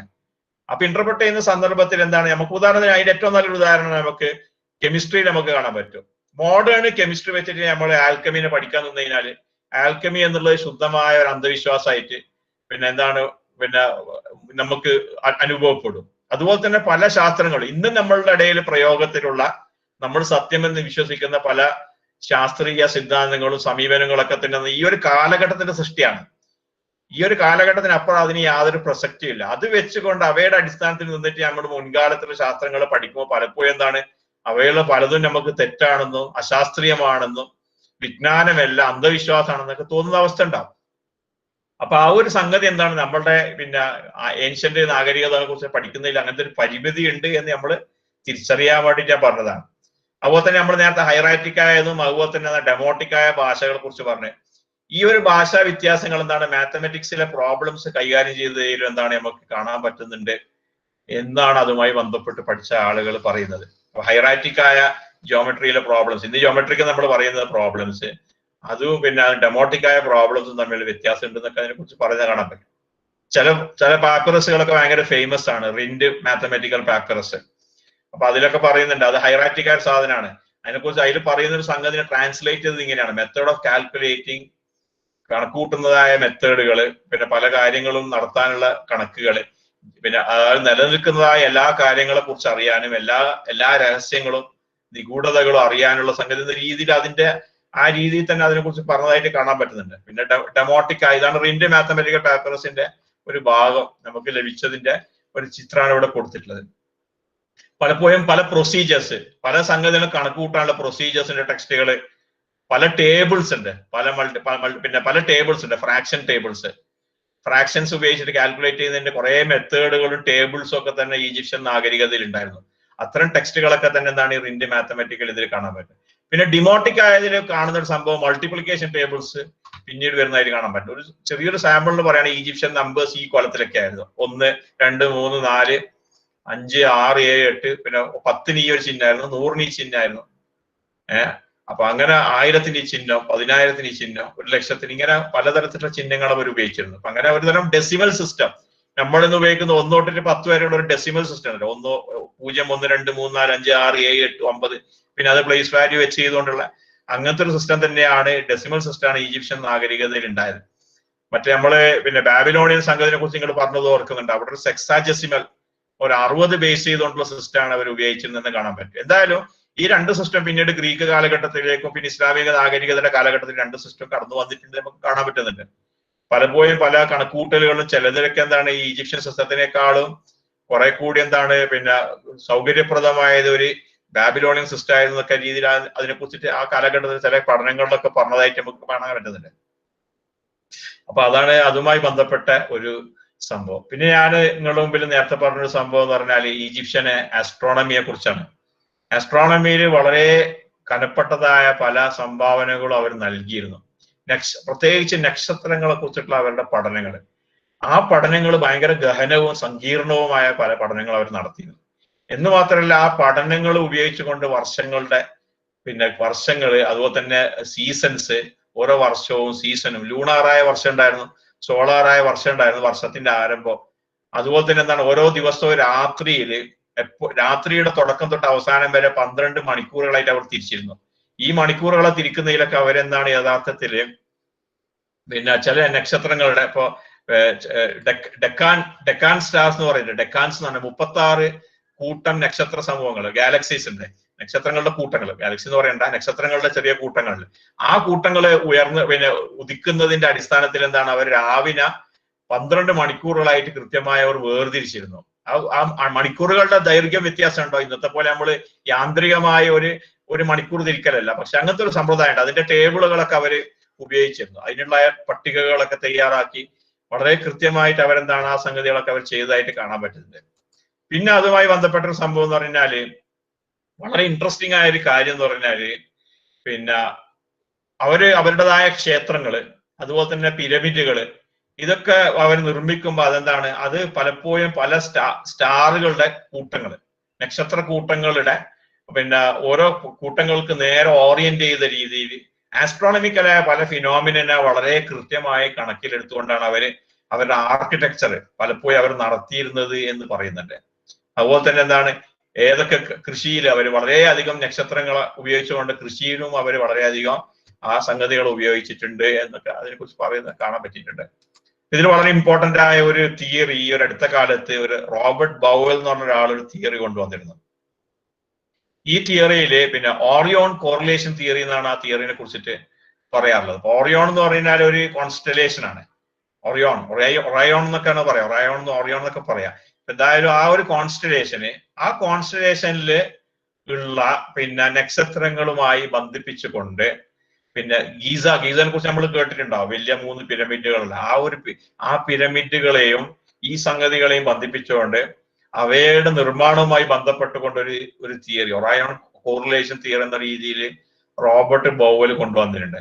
അപ്പൊ അത് വളരെ രസകരമായ ഒരു തിയറിയാണ്, എഴുതി തള്ളാവുന്ന ഒരു തിയറി അല്ല. അതിനെതിരെ വിമർശനങ്ങളൊക്കെ ഉണ്ടായിട്ടുണ്ടെങ്കിലും അതിനെ സപ്പോർട്ട് ചെയ്യാനോ ആസ്ട്രോണമേഴ്സും ആയ ആളുകളൊക്കെ തന്നെ അതിന് വന്നിട്ടുണ്ട്. എന്താണെന്നല്ല, പിരമിഡുകളും എന്താണ് നക്ഷത്ര കൂട്ടങ്ങളും തമ്മിലുള്ള ഭയങ്കരമായ ഒരു കോറിലേഷന് കുറിക്കുന്ന ഒരു തിയറിയാണ്. അതിനെക്കുറിച്ച് കൂടുതൽ അറിയേണ്ടവർ നിങ്ങൾക്ക് കമ്പ്യൂട്ടറിലൊക്കെ പോയി കാണും. ഇതാണ് നമ്മുടെ ആ ഒരു ഒറയോൺ കോൺസ്റ്റലേഷൻ എന്ന് പറയുന്നത്.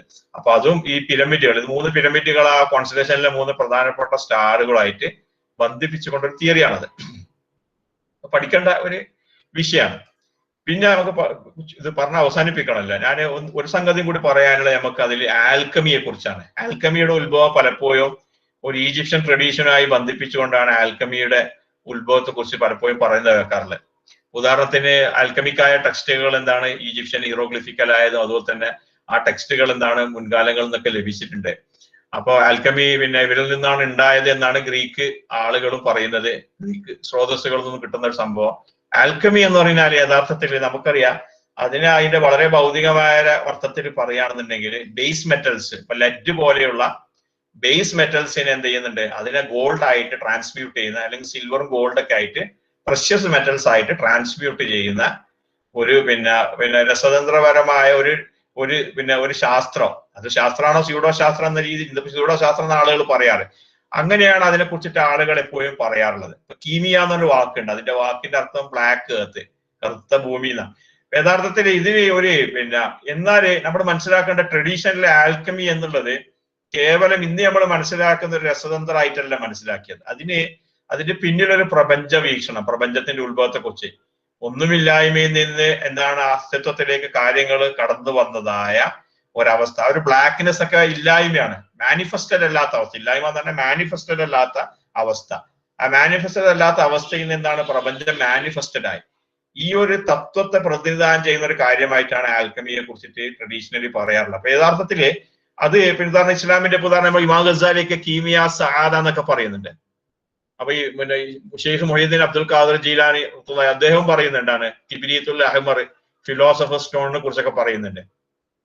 ഇവിടെയൊക്കെ തന്നെ എന്താന്ന് പറഞ്ഞാൽ മനുഷ്യന്റെ ആത്മീയമായ ഒരു ട്രാൻസ്ഫോർമേഷനെ കുറിച്ചിട്ട് പറയാറുണ്ട്. വളരെ ബേസായ ഒരു ആത്മീയ അവസ്ഥയിൽ നിന്ന് എന്താണ് ഉന്നതമായ ഒരു ആത്മീയ അവസ്ഥയിലേക്കുള്ള മനുഷ്യന്റെ ഒരു ട്രാൻസ്ഫോർമേഷന്, ഈ മനുഷ്യനെ കുറിച്ചുള്ള ട്രാൻസ്ഫോർമേഷന്റെ ഒരു ആശയത്തിൽ നിന്ന് വേർതിരിച്ച് വെച്ചുകൊണ്ട് കേവലം എന്താണ് ബേസ് മെറ്റൽസിനെ എന്താണ് ഗോൾഡ് ആക്കുക എന്ന ഒരു ഭൗതിക മാത്രമായ ഒരു അർത്ഥത്തില് ആൽക്കമി എന്ന് പറഞ്ഞ ശാസ്ത്രം ആ മുൻകാലഘട്ടങ്ങളിൽ അത് ചർച്ച ചെയ്യപ്പെട്ടിട്ടില്ല എന്നുള്ളതാണ്. അതുകൊണ്ടാണ് ഇപ്പൊ ഇന്നത്തെ കാലത്ത് നമ്മൾ ഗുസ്താവ് യുങ്ങിനെ പോലെയുള്ള ആളുകളൊക്കെ ഉണ്ടല്ലോ, അനാലിറ്റിക്കൽ സൈക്കോളജിയുടെ, അയാളൊക്കെ തന്നെ ഈ ആൽക്കമിയിൽ അയാളുടേതായ കുറെ വ്യാഖ്യാനങ്ങൾ, ആർക്കിടൈപ്സ്, പ്രാഗരൂപങ്ങളെ കുറിച്ചൊക്കെയുള്ള വ്യാഖ്യാനങ്ങൾ വെച്ചുകൊണ്ട് അദ്ദേഹം ചെയ്തിട്ടുണ്ട്. അപ്പൊ അതിലും യഥാർത്ഥത്തിൽ നമുക്ക് കാണാൻ പറ്റുന്നത് യഥാർത്ഥത്തില് എന്താന്ന് പറഞ്ഞാൽ കേവലം ഒരു രസതന്ത്രപരമായ ഒരു അർത്ഥമല്ല ആൽക്കമിക്ക് മുൻഗാമികൾ ആരും നൽകിയിരുന്നു. അങ്ങനെ ഒരു തല അതിനുണ്ടായിരുന്നു, ഇല്ല എന്നുള്ളതല്ല. പക്ഷെ അതോടൊപ്പം അതിനപ്പുറമുള്ള ആധ്യാത്മികമായ ഒരു തലത്തിൽ നിന്നിട്ടാണ് ഉണ്ടായത്. എന്ന് വെച്ച് പറഞ്ഞു കഴിഞ്ഞാൽ എല്ലാ ശാസ്ത്രങ്ങൾക്കും അത് ശരിയാണോ തെറ്റാന്നുള്ള വിലയിരുത്തൽ വേറെ, എല്ലാ സംഗതികൾക്കും എന്താണ് ഭൗതികമായ ഒരു തലത്തിനപ്പുറം അതിഭൗതികമായ ഒരു ആധ്യാത്മിക, ഫിസിക്കലിന് പുറമെ മെറ്റാഫിസിക്കലായ ഒരു ഡയമെൻഷൻ ഉണ്ടായിരുന്നു എന്നുള്ളത് ഒന്നുകൂടി ഊന്നി പറയുന്നതായ ഒരു സംഗതിയാണ് ആൽക്കമി എന്നുള്ളത് ഞാൻ ഇവിടെ പറഞ്ഞതാണ്. കൂടുതൽ നമുക്ക് ചർച്ച ചെയ്യാം ഇൻഷാ അല്ലാഹ് സമയം ഉണ്ടെങ്കിൽ. പിന്നെയുള്ള ഒരു സംഭവം മെഡിസിനെ കുറിച്ചാണ്.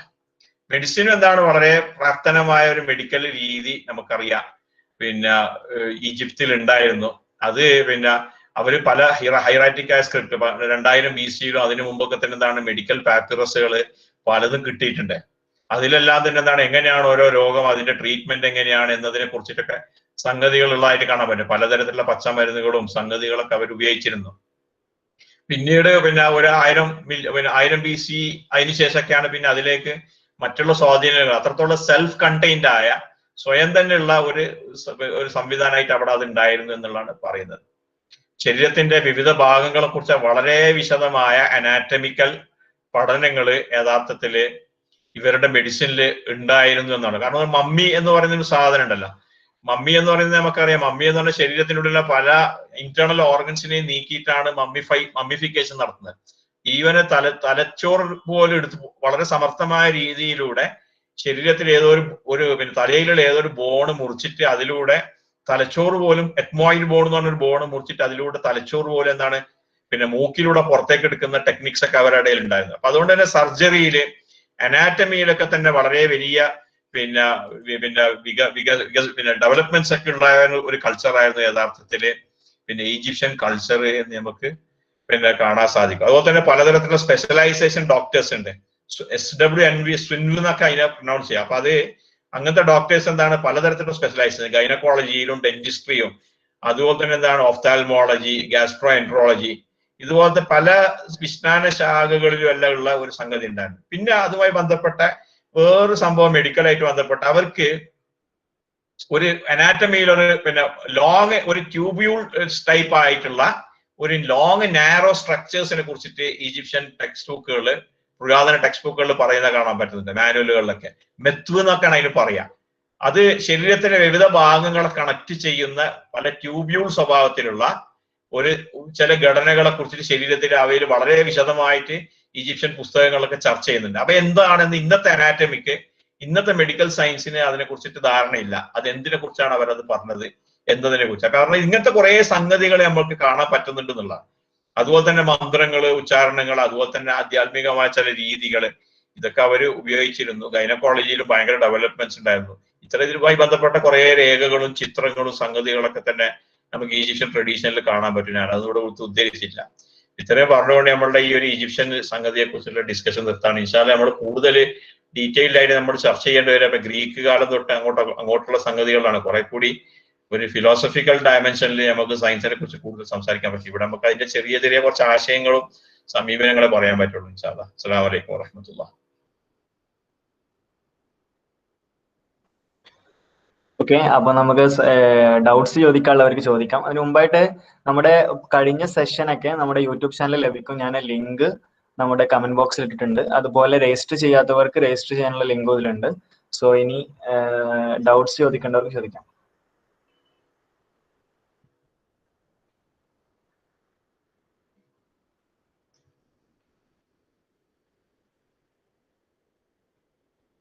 അസ്സലാമു അലൈക്കും. പിന്നെ നമ്മളെ ഈ സയൻസിന്റെ ഒരു പുരോഗതി, അതായത് മൊത്തം ഒരു ഹ്യൂമൻ സിവിലൈസേഷൻ നോക്കിയാൽ ഒരു ഗ്രാജുവൽ ഇൻക്രീസിങ് ആയിട്ട് ഒരു ലീനിയർ ആയിട്ട് ഇങ്ങനെ നേരെ കൂടി കൂടി വരുന്ന രീതിയിൽ, ആ രീതിയിലാണ് നമ്മൾ പൊതുവെ പഠിച്ച് മനസ്സിലാക്കാറുള്ളത്. ഇങ്ങനെ തന്നെയാണോ, അതോ അത് ചില ഘട്ടങ്ങളിൽ കൂടിയും കുറഞ്ഞും ഒക്കെ വരുന്ന ഒരു റെഗുലർ ആയിട്ടാണോ?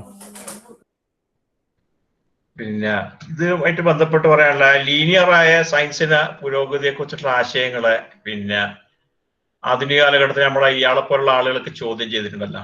പിന്നെ ഓരോ പാരഡൈം ഷിഫ്റ്റുകൾ ഉണ്ടാവുകയാണ്. ഈവൻ വെസ്റ്റിന്റെ സയന്റിഫിക് ട്രഡീഷനിൽ പോലും പാരഡൈം ഷിഫ്റ്റുകളാണ് ഉണ്ടായതെന്നാണ് തോമസ് കൂണിനെ പോലുള്ള ആളുകളൊക്കെ പറഞ്ഞിട്ടുള്ളത്. പിന്നെ നമുക്ക് എന്താ പറഞ്ഞാൽ ഇന്നും ഈജിപ്തോളജി ഒക്കെ പഠിക്കുന്ന ആളുകളുടെ മുമ്പിൽ പലപ്പോഴും ഈജിപ്ഷ്യൻ സയൻസിലുള്ള പല കാര്യങ്ങൾ, ഈവൻ നമ്മുടെ ഇന്ത്യയിൽ പോലും എന്താണ് പല ടെമ്പിൾ സ്ട്രക്ചേഴ്സ്, പല മെറ്റലർജിക്കലായ മെത്തേഡ്സ്, പല കാര്യങ്ങളും എന്താണ് നമ്മളുടെ ട്രഡീഷനുകളിൽ നിന്ന് നഷ്ടപ്പെട്ടു പോകുന്ന ഒരു അവസ്ഥ ഉണ്ടാകുന്നുണ്ട്. അവയ്ക്കൊന്നും ഒരു കണ്ടിന്യൂറ്റി ഇല്ല യഥാർത്ഥത്തില്. അവയെല്ലാം വളരെ നല്ലതായ ഭയങ്കര ഗംഭീരമായ മെത്തേഡ്സ് ആയിരിക്കെ തന്നെ എന്താണ് അവയുടെ പിന്നിലുള്ളത് എന്നുള്ളത് തിരിച്ചറിയാൻ പറ്റാത്ത സംഗതിയുണ്ട്. അപ്പൊ അത് യഥാർത്ഥത്തില് കേവലം ഒരു നമ്മൾ അത് ഒരു ലാംഗ്വേജിന്റെ ഒരു ലോസ് ഉണ്ടാവും. ചിലപ്പോൾ ലാംഗ്വേജിന്റെ ലോസ് ഉണ്ടാവും. ചിലപ്പോൾ പലപ്പോഴും എന്താണ് പിന്നെ നമ്മൾ ഇന്ന് സയന്റിഫിക് എന്ന് കാണുന്നതിന്റെ അപ്പുറമുള്ള കുറെ ഐഡിയാസിന്റെ ആശയങ്ങളുടെ ഒരു നഷ്ടമൊക്കെ തന്നെ അതിലൊരു പങ്ക് വഹിച്ചിട്ടുണ്ടാവുന്നുണ്ട്. നമുക്ക് തീർച്ചയായിട്ടും അറിയാലോ, മെറ്റഫിസിക്കലി ഡിഫറെന്റ് ആണ് ഇന്നത്തെ സയൻസ് നമ്മൾ ഏൻഷ്യന്റ് ആയ പല ട്രഡീഷൻസ് ഓഫ് സയൻസിൽ നിന്ന് നമ്മൾ നോക്കുന്ന സന്ദർഭത്തിൽ.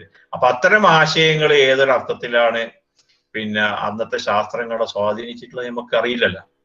അതുകൊണ്ടൊരു ലീനിയർ പ്രോഗ്രഷനെ കുറിച്ച് തിയറി എന്ന് ആരും വിശ്വസിക്കുന്നില്ല യഥാർത്ഥത്തിൽ. അത് ഈ സയന്റിസത്തിന്റെ ആൾക്കാർ, അതുപോലെ തന്നെ എന്താണ് പിന്നെ തനി മൊരട് കമ്മ്യൂണിസത്തിന്റെ ആൾക്കാരെ പോലുള്ള ആളുകൾ, ഒരുതരം എവല്യൂഷനിസത്തിന്റെ ആളുകൾ മാത്രമേ അതിൽ വിശ്വസിക്കുന്നുള്ളൂ. അതങ്ങനത്തെ ഒരു ആശയം ഇന്ന് ഡിസ്ക്രെഡിറ്റഡ് ആയിട്ടുണ്ടെന്ന് ഞാൻ മനസ്സിലാക്കുന്നത്.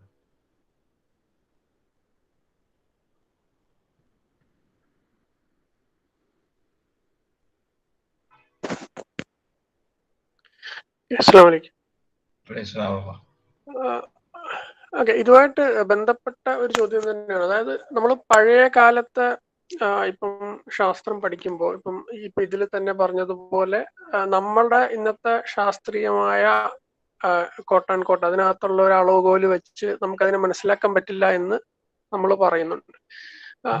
അതേസമയം ഇപ്പൊ ആധുനിക ശാസ്ത്രത്തിനൊക്കെ അതിൻ്റെതായ അടിസ്ഥാനങ്ങളും അതിൻ്റെതായ മെറ്റാഫിസിക്കലായിട്ടോ അല്ലെങ്കിൽ ഫിലോസഫി ഒക്കെ ഉണ്ടല്ലോ. അപ്പൊ ഇതിനൊരു ബദൽ എന്നുള്ള രീതിയിലോ അല്ലെങ്കിൽ ഇതിന് ഈ ഒരു സയൻസിന്റെ പ്യുവർ റാഷണൽ ആയിട്ടുള്ള ഒരു ചിന്താ രീതി നമ്മുടെ സമൂഹത്തിലൊക്കെ ചെലുത്തുന്ന പ്രശ്നങ്ങൾക്ക് ബദൽ എന്നൊക്കെ രീതിയിൽ നമ്മൾ അന്വേഷിക്കുമ്പോഴാണ് ഒരുപക്ഷെ നമ്മൾ ഈ പ്രാക്തന സമൂഹങ്ങളിലെ ശാസ്ത്രങ്ങളിലേക്കുമൊക്കെ നമ്മുടെ ശ്രദ്ധ തിരിക്കുന്നത്. അപ്പൊ പലപ്പോഴും എൻ്റെ ഒരു സംശയം എന്താന്ന് ചോദിച്ചാല്, ഇത്തരം പക്ഷെ സമൂഹങ്ങളിലെ പഠിക്കുമ്പോൾ നമുക്ക് യഥാർത്ഥത്തിൽ അവര് ചെയ്തിരുന്നത് എന്താണെന്നുള്ളത് പ്രോപ്പറായിട്ട് മനസ്സിലാക്കുന്നതിന് ഒരുപാട് പരിമിതികളുണ്ട്. ഉദാഹരണത്തിന് നമ്മളിപ്പം അസ്ട്രോണമിയും അസ്ട്രോളജിയും തമ്മിലുള്ള ഡിഫറൻസ് എങ്ങനെയാണ് എന്നുള്ളത് നമുക്ക് ഒരു പുരാതന സമൂഹത്തിന്റെ ശാസ്ത്രം നോക്കിയാൽ നമുക്ക് മനസ്സിലാക്കാൻ കഴിയാത്ത ഒരവസ്ഥയുണ്ട്. അപ്പം യഥാർത്ഥത്തില് അത് നമ്മളെ കൊണ്ടുചെന്നെത്തിക്കുക അവസാനം നമ്മൾ ഇന്ന് സയൻസ് എങ്ങനെ പ്രാക്ടീസ് ചെയ്യുന്നു അങ്ങനെ തന്നെ പ്രാക്ടീസ് ചെയ്യാൻ പറ്റുള്ളൂ എന്നുള്ള അനിവാര്യതയിലേക്ക് തന്നെയല്ലേ ലാസ്റ്റ്. അതായത് പഴയത് നമുക്ക് അതിൻ്റെതായ ലാംഗ്വേജസിൽ നമുക്ക് മനസ്സിലാക്കാൻ പറ്റത്തില്ല. അപ്പൊ അത് സ്വീകരിക്കുമ്പോൾ നമ്മൾ സ്വാഭാവികമായിട്ടും അത് തെറ്റായ രീതിയിലായിരിക്കാൻ സ്വീകരിക്കാനുള്ള സാധ്യതകൾ എമ്പാടും ഉണ്ട്.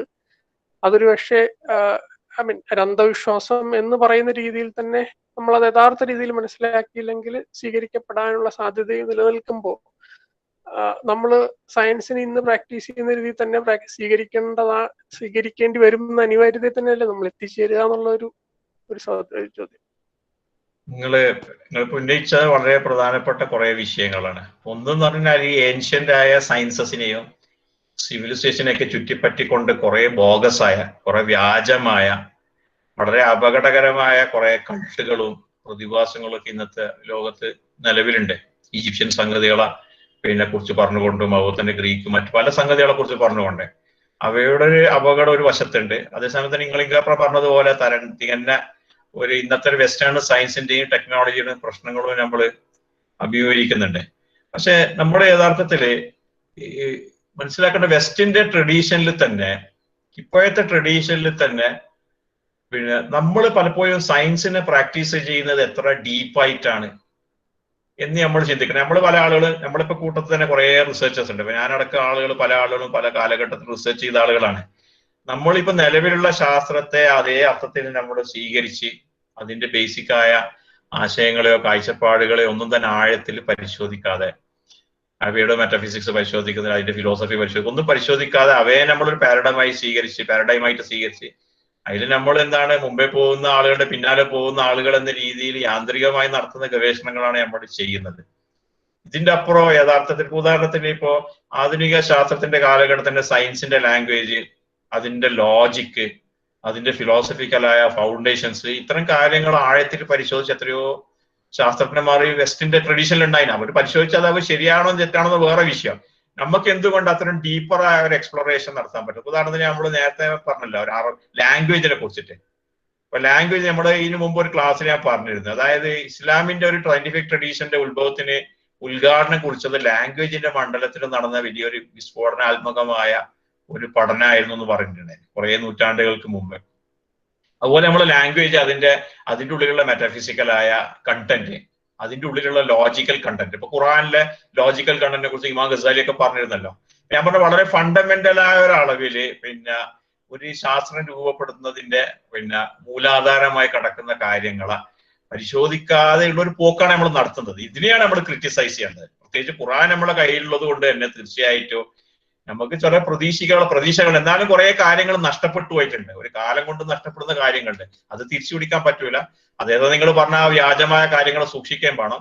അതോടൊപ്പം ആധുനിക ശാസ്ത്രത്തിന്റെ സംഗതികളെ കുറിച്ച് കൂടുതൽ കരുതലുണ്ടാണ്. ആ കരുതലുണ്ടാണ് കുറെ കൂടി ഫണ്ടമെന്റലായ ഒരു ലെവലിലായിരിക്കണം നമ്മുടെ പഠനങ്ങളും റിസർച്ചുകളൊക്കെ പോകുന്നത്. ഇന്നത്തെ ശാസ്ത്രം നൽകുന്ന കാര്യങ്ങളെ എല്ലാം തന്നെ സത്യമായിട്ട് വസ്തുനിഷ്ഠമായിട്ട് സ്വീകരിക്കുന്ന ഒരാൾക്ക് അങ്ങനെ പോകാൻ പറ്റൂല.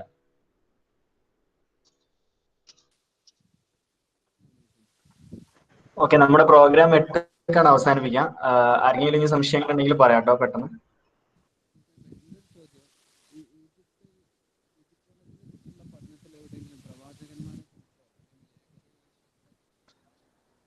ഹലോ അസ്വിൽ, കേൾക്കുന്നുണ്ടോ?